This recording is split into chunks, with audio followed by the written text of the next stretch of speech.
Hi, I'm Craig. This is a quiet, reflective read of a piece of fiction, looking at it through trauma, character, and archetype, instead of trivia or theory. Take it at whatever pace works for you.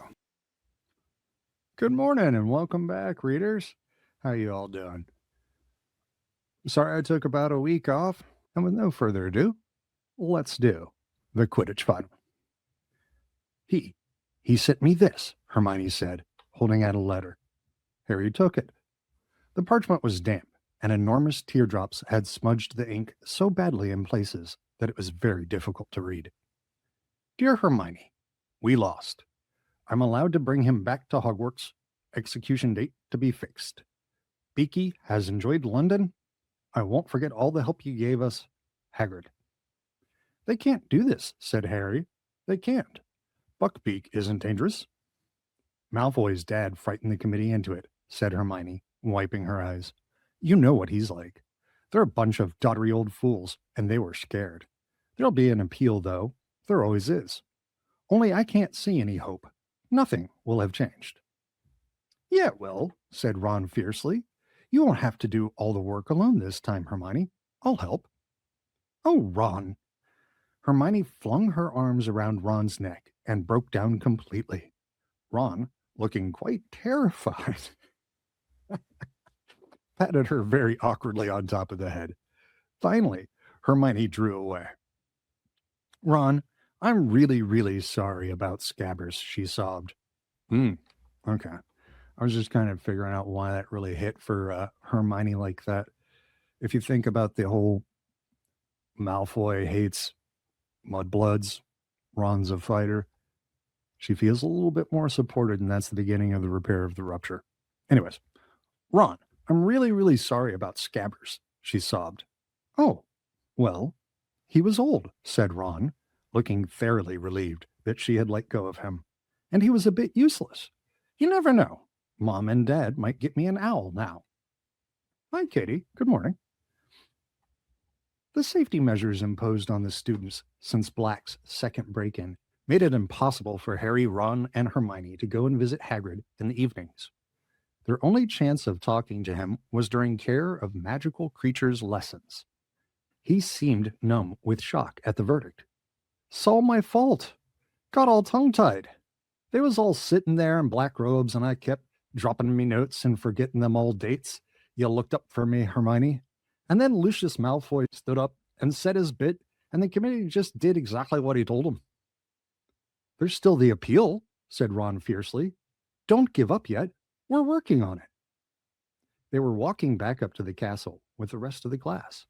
Ahead they could see Malfoy, who was walking with Crabbe and Goyle and kept looking back, laughing derisively. "It's no good, Ron," said Hagrid sadly, as they reached the castle steps. "That committee's in Lucius Malfoy's pocket. I'm just going to make sure the rest of Beaky's time is the happiest he's ever had. I owe him that." Hagrid turned around and hurried back towards his cabin, his face buried in his handkerchief. "Look at him blubber. Malfoy, Crabbe, and Goyle. Time to raise the energy level in the room." Trouble. Malfoy, Crabbe, and Goyle had been standing just inside the castle doors listening. "Have you ever seen anything quite as pathetic?" said Malfoy. "And he's supposed to be our teacher." Harry and Ron both made furious moves towards Malfoy, but Hermione got there first. Smack! She had slapped Malfoy around the face with all the strength she could muster. Malfoy staggered. Harry, Ron, Crabbe, and Goyle stood flabbergasted as Hermione raised her hand again. "Don't you dare call Hagrid pathetic, you foul! You evil! Hermione!" said Ron weakly, and he tried to grab her hand as she swung it back. "Get off, Ron!" Hermione pulled out her wand. Malfoy stood backwards. Crabbe and Goyle looked at him for instructions, thoroughly bewildered. "Come on," Malfoy muttered, and the next moment all three of them had disappeared into the passageway to the dungeons. That sort of public embarrassment must be answered in Malfoy's mind. He is going to feel the need to make somebody pay for that. "Hermione," Ron said again, sounding both stunned and impressed. Harry, you'd better beat him in the Quidditch final, Hermione said shrilly. You just better had, because I can't stand it if Slytherin wins. We're doing charms, said Ron, still goggling at Hermione. We better go. They hurried up the marble staircase before Professor Flitwick's classroom. Yes, it is an amazing Hermione moment. If we looked at this in metaphor, where, yeah, but I would say it was more than a release of frustration for. If we look at this for metaphor, and if you're new joining me, we're not pathologizing the characters. It's just a shorthand for traits similar to those. Okay. Not diagnosing fictional characters. But if you look at what normally seems like OCPD traits for Hermione as a control mechanism for the world around her, she has always tried to intellectualize her way out of danger. This was direct action in the physical world without debate. She acted intuitively and emotionally instead of intellectually. So that is a huge moment for Hermione. You know, Harry, you'd better beat him in the Quidditch final, Hermione said shrilly. You just better had, because I can't stand it if Slytherin win. We're doing charms, said Ron, still goggling at Hermione. We'd better go. And she deserves to be stared at in this moment, even though she doesn't want to. They hurried up the marble staircase towards Professor Flitwick's classroom. You're late, boys, said Professor Flitwick reprovingly as Harry opened the classroom door. Come along, quickly. Wands out. We're experimenting with cheering charms today. We've already divided into pairs. Harry and Ron hurried to a desk at the back and opened their bags. Ron looked behind him. Where's Hermione gone? Harry looked around too. Hermione hadn't entered the classroom, yet Harry knew she had been right next to him when he had opened the door. That's weird, said Harry, staring at Ron. Maybe she went to the bathroom or something. But Hermione didn't turn up all lesson. She could have done with a cheering charm on her too, said Ron, as the class left for lunch, all grinning broadly. The cheering charms had left them with a feeling of great contentment. Hermione wasn't at lunch either. By the time they had finished their apple pie, the after effects of the cheering charms were wearing off, and Harry and Ron had started to get slightly worried. You don't think Malfoy did something to her? Ron said anxiously as they hurried upstairs towards Gryffindor Tower. They passed the security trolls, gave the fat lady the password, Flibberty Gibbet, and scrambled through the portrait hole into the common room. Hermione was sitting at a table, fast asleep, her head resting on the open arithmancy book. All right, see, now I can get it. They went to sit down either side of her. Harry prodded her awake. Well, what? Said Hermione, waking with a start and staring wildly around. Is it time to go? Well, which lesson have we got now? Divination, but it's not for another 20 minutes, said Harry. Hermione, why didn't you come to Charms? What? Oh no, Hermione squeaked. I forgot to go to Charms. But how could you forget? Said Harry. You were with us until we were right outside the classroom. I don't believe it, Hermione wailed. Was Professor Flitwick angry? Oh, it was Malfoy. I was thinking about him and I lost track of things. You know what, Hermione? Said Ron, looking down at the enormous arithmancy book Hermione had been using as a pillow. I reckon you're cracking up. You're trying to do too much. No, I'm not, said Hermione, brushing her hair out of her eyes and staring hopelessly around for her bag. I just made a mistake, that's all. I'd better go and see Professor Flitwick and say sorry. I'll see you in divination. Exactly what I was trying to say, Katie. You got it. Hermione joined them at the foot of the ladder to Professor Trelawney's classroom 20 minutes later, looking extremely harassed. I can't believe I missed cheering charms, and I bet they come up in our exams. Professor Flitwick hinted they might. Together they climbed the ladder into the dim, stifling tower room. Glowing on every little table was a crystal ball full of pearly white mist. Harry, Ron, and Hermione sat down together at the same rickety table. And for my Lord of the Ring fans, you shouldn't be messing around with the Palantir. I thought we weren't starting crystal balls until next term, Ron muttered, casting a wary eye around for Professor Trelawney in case she was lurking nearby. Don't complain. This means we've finished palmistry, Harry muttered back. I was getting sick of her flinching every time she looked at my hands. Good day to you, said the familiar, misty voice, and Professor Trelawney made her usual dramatic entrance out of the shadows. Parvati and Lavender quivered with excitement, their faces lit by the milky glow of their crystal ball. I have decided to introduce the crystal ball a little earlier than I had planned, said Professor Trelawney, seating herself with her back to the fire and gazing around. The fates have informed me that your examination in June will concern the orb, and I am anxious to give you sufficient practice. Hermione snorted. Well, honestly, the fates have informed her. Who sets the exam? She does. What an amazing prediction, she said, not troubling to keep her voice low. It was hard to tell whether Professor Trelawney had heard them, as her face was hidden in shadow. She continued, however, as though she had not. Crystal gazing is a particularly refined art, she said dreamily. I do not expect any of you to see when first you peer into the orb's infinite depths. We shall start by practicing relaxing the conscious mind and external eyes. Ron began to snigger uncontrollably and had to stuff his fist into his mouth to stifle the noise, so as to clear the inner eye and the subconscious. Perhaps, if we are lucky, some of you will see before the end of class. And so they began.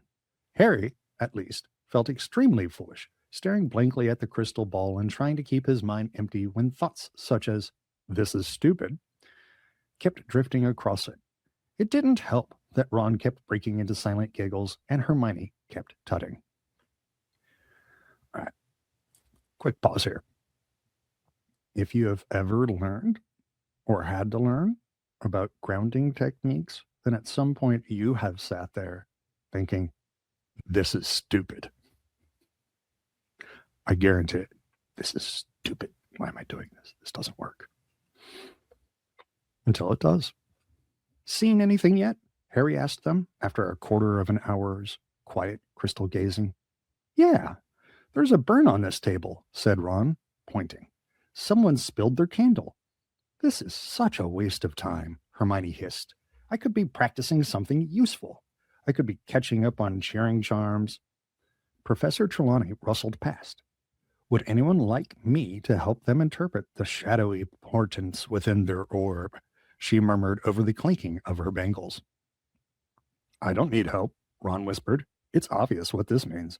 There's going to be loads of fog tonight.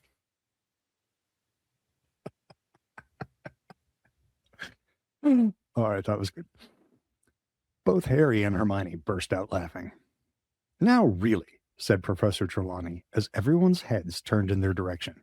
Parvati and Lavender were looking scandalized. You are disturbing the clairvoyant vibrations. She approached their table and peered into their crystal ball. Harry felt his heart sinking. He was sure he knew what was coming. There is something here, Professor Trelawney whispered, lowered her face to the ball, so that it was reflected twice in her huge glasses. Something moving. But what is it? Harry was prepared to bet everything he owned, including his firebolt, that it wasn't good news, whatever it was. And, sure enough, my dear, Professor Trelawney breathed, gazing up at Harry. It is here, plainer than ever before. My dear, stalking towards you, growing ever closer. Oh, for goodness sake, said Hermione loudly. Not that ridiculous grim again. Professor Trelawney raised her enormous eyes to Hermione's face. Parvati whispered something to Lavender, and they both glared at Hermione too. Professor Trelawney stood up, surveying Hermione with unmistakable anger. All right, so let's talk about this conflict between Hermione and Trelawney real quick.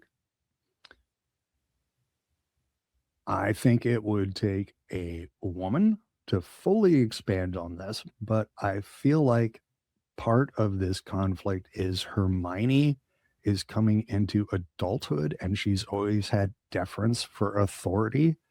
So this is her individuating from a girl to a woman that questions authority.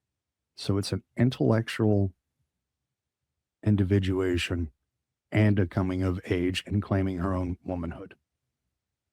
In a sense, I think. I'm sorry to say that from the moment you have arrived in this class, my dear, it has been apparent that you do not have what the noble art of divination requires. Indeed, I don't remember ever meeting a student whose mind was so hopelessly mundane. There was a moment's silence then. Fine, said Hermione, suddenly getting up and cramming Unfogging the Future back into her bag. Fine, she repeated, sweeping the bag over her shoulder and almost knocking Ron off his shoulder. I give up. I'm leaving. And to the whole class's amazement, Hermione strode over to the trapdoor, kicked it open, and climbed down the ladder out of sight. It took a few minutes for the class to settle down again.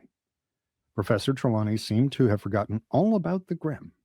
She turned abruptly from Harry and Ron's table, breathing rather heavily as she tugged her daisy shawl more closely to her. I certainly don't advocate for storming out of places, particularly for students. When we look at what that represents, that is, she's taking care of herself. That is self-advocacy. She has removed herself from a situation that's not working for her. We could have done better, but that's a good thing. Ooh, said Lavender suddenly, making everyone start. Ooh, Professor Trelawney, I've just remembered. You saw her leaving, didn't you? Didn't you, Professor? Around Easter, one of our number will leave us forever. You said it ages ago, Professor. Professor Trelawney gave her a dewy smile. Yes, my dear. I did indeed know that Miss Granger would be leaving us. One hopes, however, that one might have mistaken the signs. The inner eye can be a burden, you know. Lavender and Parvati looked deeply impressed and moved over so that Professor Trelawney could join their table instead. Someday, Hermione's having, eh? Ron muttered to Harry, looking odd. That's a great point, Katie. I love that. Let me think about that one for a second. Yeah, there's definitely something in there. Yeah, and that last comment, that's what makes this whole thing make sense. She is so overwhelmed and so stressed and so activated and so far out of center that her regular coping skills, her OCPD, her intellect, that bucket is empty. She doesn't have that bucket full anymore. So she either has to let the strains and the stresses destroy her, or she has to remove herself or remove the stresses quickly. She dealt with Malfoy quickly. She dealt with this escalation quickly.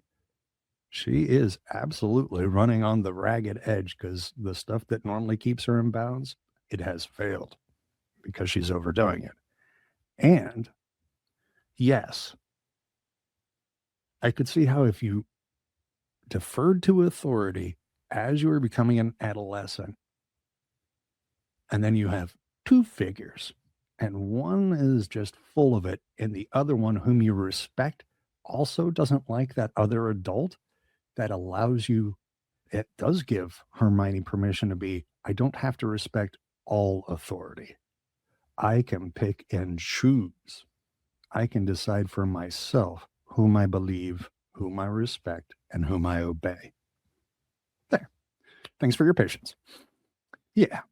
Harry glanced into the crystal ball, but saw nothing but swirling white mist. Had Professor Trelawney really seen the Grim again? Would he?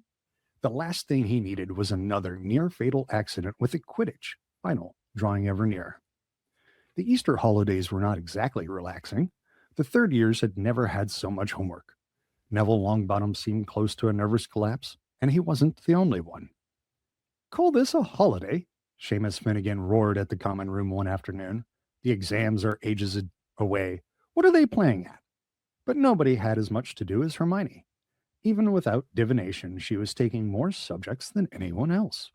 She was usually the last to leave the common room at night, first to arrive at the library next morning. She had shadows like Lupin. She had shadows like lupins under her eyes and seemed continuously close to tears. For some reason, I thought the next line was going to be under her chin, and I just started laughing. Shadows under Hermione's chin would be funny. Ron had taken over responsibility for Buckbeak's appeal. When he wasn't doing his own work, he was poring over enormously thick volumes with names like The Handbook of Hippogriff Psychology and Foul or Foul, a study of hippogriff brutality. He was so absorbed, he even forgot to be horrible to Crookshanks. He even forgot to be horrible to Crookshanks. Come on, that's funny. Harry, meanwhile, had to fit in his homework around Quidditch practice every day, not to mention endless discussions of tactics with Wood. The Gryffindor-Slytherin match would take place on the first Saturday after the Easter holidays. Slytherin were leading the tournament by exactly 200 points. This meant, as Wood constantly reminded his team, that they needed to win the match by more than that amount to win the cup. It also meant that the burden of winning fell largely on Harry, because capturing the snitch was worth 150 points. So you must only catch it if we're more than 50 points up, Wood told Harry constantly. Only if we're more than 50 points up, Harry, or we win the match but lose the cup. You've got that, haven't you? You must only catch the snitch if we're... I know, Oliver, Harry yelled. The whole of Gryffindor House was obsessed with the coming match. Gryffindor hadn't won the Quidditch Cup since the legendary Charlie Weasley, Ron's second oldest brother. And I'm sure Ron is never allowed to forget that. Had been Seeker. Let's see what the comments said. Exactly.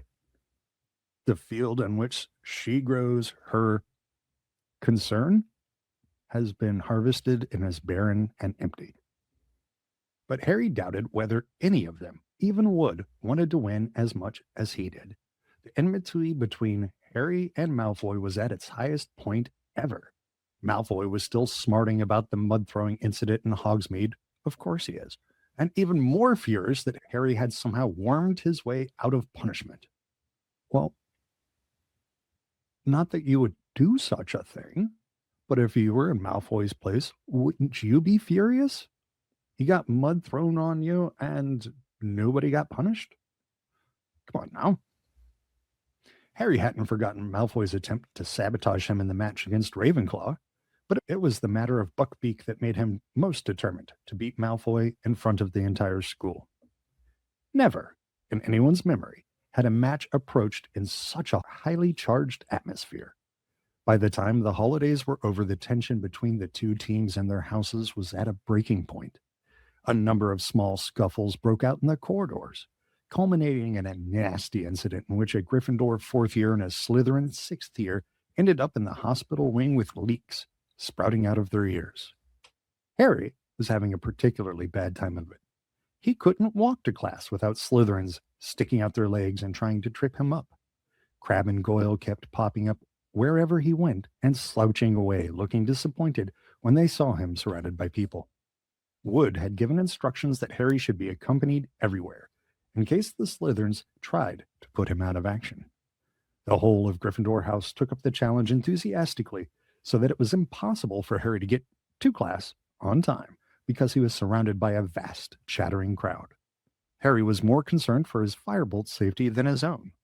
When he wasn't flying it, he locked it securely in his trunk and frequently dashed up to Gryffindor Tower at break times to check that it was still there. Let's think about all the intensity that we're bringing to and with this Quidditch match and this House Cup. We're do or die. This means everything. This is the big game. But remember, at the end of the year, it's capricious and arbitrary, and the faculty can change it at the last minute if they feel like it. Not sure it's worth all the fuss, kids. All usual pursuits were abandoned in the Gryffindor common room the night before the match. Even Hermione had put down her books. I can't work. I can't concentrate, she said nervously. There was a great deal of noise. Fred and George Weasley were dealing with the pressure by being louder and more exuberant than ever. That sentence right there is exactly how Fred and George deal with pressure. Oliver Wood was crouched over a model of a Quidditch pitch in the corner, prodding little figures across it with his wand and muttering to himself. Angelina, Alicia, and Katie were laughing at Fred and George's jokes. Harry was sitting with Ron and Hermione, removed from the center of things, trying not to think about the next day because every time he did, he had the horrible sensation that something very large was fighting to get out of his stomach. There it is. If you stick with the panic attack metaphor, there is something very large fighting to get out of what feels like his stomach. You're going to be fine, Hermione told him, though she looked positively terrified. You've got a firebolt, said Ron. Yeah, said Harry, his stomach writhing. It came as a relief when Wood suddenly stood up and yelled, Team! Bed! Harry slept badly. First, he dreamed that he had overslept and that Wood was yelling, Where were you? We had to use Neville instead. Then he dreamed that Malfoy and the rest of Slytherin team arrived for the match, riding dragons. He was flying at breakneck speed, trying to avoid a spurt of flames from Malfoy's steed's mouth when he realized that he had forgotten his firebolt. He fell through the air and woke with a start. Wouldn't it be cool if Harry came to a Quidditch match on a dragon? That would be awesome. Exactly. The house crop is completely arbitrary based on staff whims. They just assign points to make it happen, or subtract. It was a few seconds before Harry remembered that the match hadn't taken place yet, that he was safe in bed, and that the Slytherin team definitely wouldn't be allowed to play on dragons. He was feeling very thirsty. As quietly as he could, he got out of his four-poster and went to pour himself some water from the silver jug beneath the window. The grounds were still and quiet. No breath of wind disturbed the treetops in the forbidden forest. The whomping willow was motionless and innocent-looking. It looked as though conditions for the match would be perfect. Harry set down his goblet and was about to turn back to his bed when something caught his eye.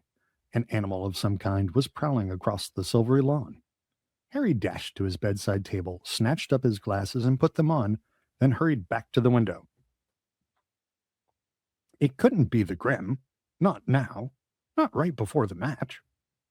He peered out at the grounds again, and, after a minute's frantic searching, spotted it. It was skirting the edge of the forest now. It wasn't the Grim at all. It was a cat. Harry clutched the window ledge in relief as he recognized the bottle-brush tail. It was only Crookshanks.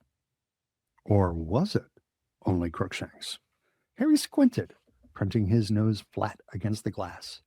Crookshanks seemed to have come to a halt. Harry was sure he could see something else moving in the shadow of the trees, too. And next moment, it had emerged. A gigantic, shaggy, black dog, moving stealthily across the lawn, Crookshanks trotting at its side. Harry stared. What did this mean? If Crookshanks could see the dog as well, how could it be an omen of Harry's death? Ron, Harry hissed. Ron, wake up. Huh?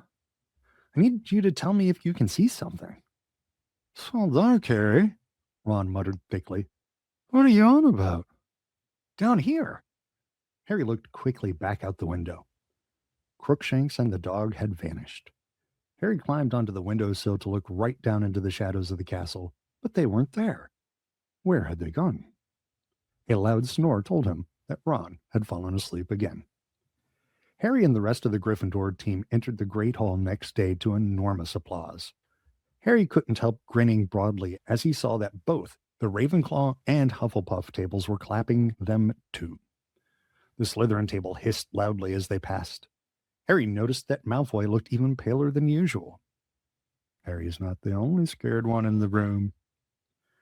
Wood spent the whole of breakfast urging his team to eat, while touching nothing himself. Then he hurried them off to the pitch before anyone else had finished so they could get an idea of the conditions. As they left the Great Hall, everyone applauded again. Good luck, Harry, called Cho Chang.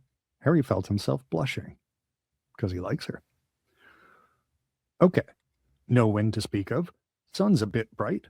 That could impair your vision. Watch out for it. Ground's fairly hard. Good. That'll give us a fast kickoff. Wood paced the pitch, staring around with the team behind him. Finally, they saw the front doors of the castle open in the distance and the rest of the school spill onto the lawn. Changing rooms, said Wood tersely. None of them spoke as they changed into their scarlet robes. Harry wondered if they were feeling like he was, as though he'd eaten something extremely wriggly for breakfast. In what seemed like no time at all, Wood was saying, "Okay, it's time. Let's go." I like Wood's focus here, but as the captain of the team, he is projecting his stress everywhere. He should be able to contain the stress and help his players be less stressed, because this is not the best way to get great performance out of everybody by having them amped to nines. If Wood wasn't stressed, he'd do a better job of captaining. They walked out onto the pitch of a tidal wave of noise. 3/4 of the crowd were wearing scarlet rosettes, waving scarlet flags with the Gryffindor lion upon them, or brandishing banners with slogans such as "Go Gryffindor" and "Lions for the Cup." Behind the Slytherin goalposts, however, 200 people were wearing green. The silver serpent of Slytherin glittered on their flags, and Professor Snape sat in the very front row, wearing green like everyone else, and a very grim smile. "And here are the Gryffindors," yelled Lee Jordan, who was acting as commentator as usual. "Potter, Bell, Johnson, Spinnet, Weasley, and Wood. Widely acknowledged as the best side Hogwarts has seen in a good few years." Lee's comments were drowned by a tide of boos from the Slytherin end. "And here come the Slytherin team, led by Captain Flint. He's made some changes in the lineup and seems to be going for size rather than skill." More boos from the Slytherin crowd. Harry, however, thought Lee had a point. Malfoy was easily the smallest person on the Slytherin team. The rest of them were enormous. "Captains, shake hands," said Madame Hooch. Flint and Wood approached each other and grasped each other's hands very tightly. It looked as though each was trying to break the other's fingers. "Mount your brooms," said Madame Hooch. 3, 2, 1. The sound of her whistle was lost in the roar from the crowd as 14 brooms rose into the air. Harry felt his hair fly back off his forehead. His nerves left him in the thrill of the flight. He glanced around, saw Malfoy on his tail, and sped off in search of the snitch. "And it's Gryffindor in possession. Alicia Spinnet of Gryffindor with the quaffle heading straight for the Slytherin goalposts. Looking good, Alicia. Arg, no. Quaffle intercepted by Warrington. Warrington of Slytherin tearing up the pitch. Wham! Nice bludger work there by George Weasley. Warrington drops the quaffle and it's caught by Johnson. Gryffindor back in possession. Come on, Angelina. Nice swerve around Montague. Duck, Angelina. That's a bludger. She scores. 10-0 to Gryffindor. Angelina punched the air as she soared round the end of the pitch. The sea of scarlet below was screaming its delight. Ouch! And I'm going to check comments. Yeah. I'm tracking. This is his final shot at Hogwarts sports glory. Yeah. Ouch! Angelina was nearly thrown from her broom as Marcus Flint went smashing into her. "Sorry," said Flint, as the crowd below booed. "Sorry, I didn't see her." Next moment, Fred Weasley had chucked his beater's club at the back of Flint's head. Flint's nose smashed into the handle of his broom and began to bleed. "That will do," shrieked Madame Hooch, zooming between them. "Penalty to Gryffindor for an unprovoked attack on their chaser. Penalty to Slytherin for deliberate damage to their chaser." "Come off it, miss," howled Fred, but Madame Hooch blew her whistle and Alicia flew forward to take the penalty. "Come on, Alicia," yelled Lee into the silence that had been descending on the crowd. "Yes, she's beaten the keeper. 20-0 to Gryffindor." Harry turned the firebolt sharply to watch Flint, still bleeding freely, flying forwards to take the Slytherin penalty. Wood was hovering in front of the Gryffindor goalposts, his jaw clenched. "Of course, Wood's a superb keeper," Lee Jordan told the crowd as Flint waited for Madame Hooch's whistle. "Superb. Very difficult to pass, very difficult indeed. Yes, I don't believe it. He's saved it." Relieved, Harry zoomed away, gazing around for the snitch, still making sure that he caught every word of Lee's commentary. It was essential that he hold Malfoy off the snitch until Gryffindor was more than 50 points up. Gryffindor in possession? No. Slytherin in possession? No. Gryffindor back in possession, and it's Katie Bell. Katie Bell for Gryffindor with the quaffle. She's streaking up that pitch. That was deliberate. Montague, a Slytherin Chasen, had swerved in front of Katie, and instead of seizing the quaffle, had grabbed her head. Katie cartwheeled in the air, managed to stay on her broom, but dropped the quaffle. Madame Hooch's whistle rang out again, and she soared over to Montague and began shouting at him. A minute later, Katie had put another penalty past the Slytherin keeper. 30-0. Take that, you dirty cheating. Jordan, if you can't commentate in an unbiased way, I'm telling it like it is, Professor. Harry felt a huge jolt of excitement. He had seen the snitch. It was shimmering at the foot of one of the Gryffindor goalposts, but he mustn't catch it yet. And if Malfoy saw it, faking a look of sudden concentration, Harry pulled his firebolt round and sped off towards the Slytherin end. It worked. Malfoy went herring after him, clearly thinking Harry had seen the snitch there. Whoosh! One of the bludgers came streaking past Harry's right ear, hit by the gigantic Slytherin beater, Derek. Next moment, whoosh! The second bludger had grazed Harry's elbow. The other beater, Bowl, was closing in. Harry had a fleeting glimpse of Bowl and Derek zooming towards him, clubs raised. He turned the firebolt upwards at the last second, and Bowl and Derek collided with a sickening crunch. Ha ha! Yelled Lee Jordan as the Slytherin beaters lurched away from each other, clutching their heads. Too bad, boys. You'll need to get up earlier than that to beat a firebolt. And it's Gryffindor possession again as Johnson takes the quaffle. Flint alongside her. Poke him in the eye, Angelina. It was a joke, Professor. It was a joke. Oh, no. Flint in possession. Flint flying towards the Gryffindor goalpost. Come on now, Wood save.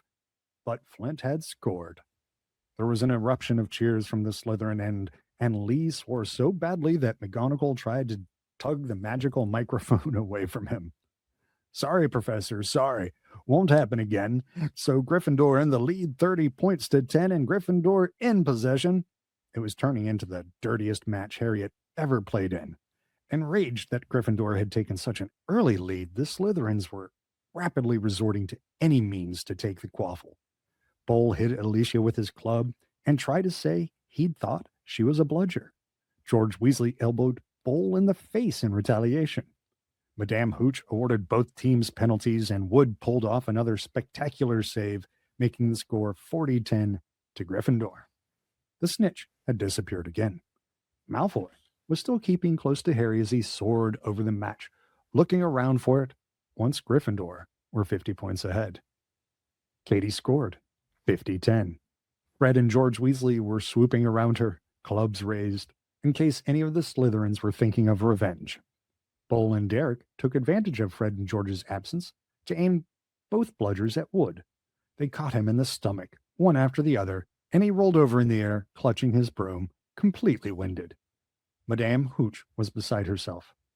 You do not attack the keeper unless the quaffle is within the scoring area, she shrieked at Bowl and Derek. Gryffindor penalty. And Angelina scored 60-10. Moments later, Fred Weasley pelted a bludger at Warrington, knocking the quaffle out of his hands. Alicia seized it and put it through the Slytherin goal. 70-10. The Gryffindor crowd below were screaming themselves hoarse. Gryffindor were 60 points in the lead, and if Harry caught the snitch now, the cup was theirs.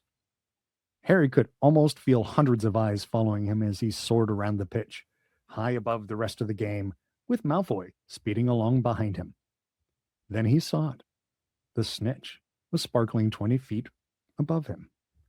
Harry put on a huge burst of speed, the wind roaring in his ears. He stretched out his hand, but suddenly the firebolt was slowing down. Horrified, he looked around. Malfoy had thrown himself forward, grabbed hold of the firebolt's tail, and was pulling it back. You. Harry was angry enough to hit Malfoy, but he couldn't reach. Malfoy was panting with the effort of holding on to the firebolt, but his eyes were sparkling maliciously. He had achieved what he'd wanted. The snitch had disappeared again. Penalty. Penalty to Gryffindor. I'd never seen such tactics. Madame Hooch screeched, shooting up to where Malfoy was sliding back onto his Nimbus 2001. You cheating scum! Lee Jordan was howling into the megaphone, dancing out of Professor McGonagall's reach. You filthy, cheating, but... Professor McGonagall didn't even bother to tell him off. She was actually shaking her fist in Malfoy's direction. Her hat had fallen off, and she, too, was shouting furiously. Alicia took Gryffindor's penalty, but she was so angry she missed by several feet. The Gryffindor team was losing concentration, and the Slytherins, delighted by Malfoy's foul on Harry, were being spurred on to greater heights. Slytherin in possession. Slytherin heading for goal. Montague scores. Lee groaned. 70-20 to Gryffindor. Harry was now marking Malfoy so closely their knees kept hitting each other. Harry wasn't going to let Malfoy anywhere near the snitch. Get out of it, Potter, Malfoy yelled in frustration as he tried to turn and found Harry blocking him. Angelina Johnson gets the quaffle for Gryffindor. Come on, Angelina, come on. Harry looked round. Every single Slytherin player apart from Malfoy, even the Slytherin keeper, was streaking up the pitch towards Angelina. They were all going to block her. Harry wheeled the firebolt about, bent so low he was lying flat along the handle, and kicked it forwards. Like a bullet, he shot towards the Slytherins. Arrgh! They scattered as the firebolt zoomed towards them. Angelina's way was clear. She scores! She scores! Gryffindor lead by 80 points to 20. Harry, who had almost pelted headlong into the stands, skidded to a halt in midair, reversed, and zoomed back into the middle of the pitch. And then he saw something to make his heart stand still. Malfoy was diving, a look of triumph on his face. There, a few feet above the grass below, was a tiny golden glimmer. Harry urged the firebolt downwards, but Malfoy was miles ahead. Go, go, go, Harry urged his broom. They were gaining on Malfoy. Harry flattened himself to the broom handle as Bowl sent a bludger at him. He was at Malfoy's ankles. He was level. Harry threw himself forwards, taking both hands off his broom. He knocked Malfoy's arm out of the way, and yes! He pulled out of his dive, his hand in the air, and the stadium exploded. Harry soared above the crowd, an odd ringing in his ears. An odd ringing in his ears. The tiny golden ball was held tight in his fist, beating its wings hopelessly against his fingers. Then Wood was speeding towards him, half blinded by tears. He seized Harry around the neck and sobbed unrestrainedly into his shoulder. Harry felt two large thumps as Fred and George hit them, then Angelina, Alicia, and Katie's voices. We've won the cup! We've won the cup! Tangled together in a many-armed hug, the Gryffindor team sank, yelling hoarsely, back to earth. Wave upon wave of crimson supporters was pouring over the barriers onto the pitch. Hands were raining down on their backs. Harry had a confused impression of noise and bodies pressing in on him. Then he and the rest of the team were hoisted onto the shoulders of the crowd.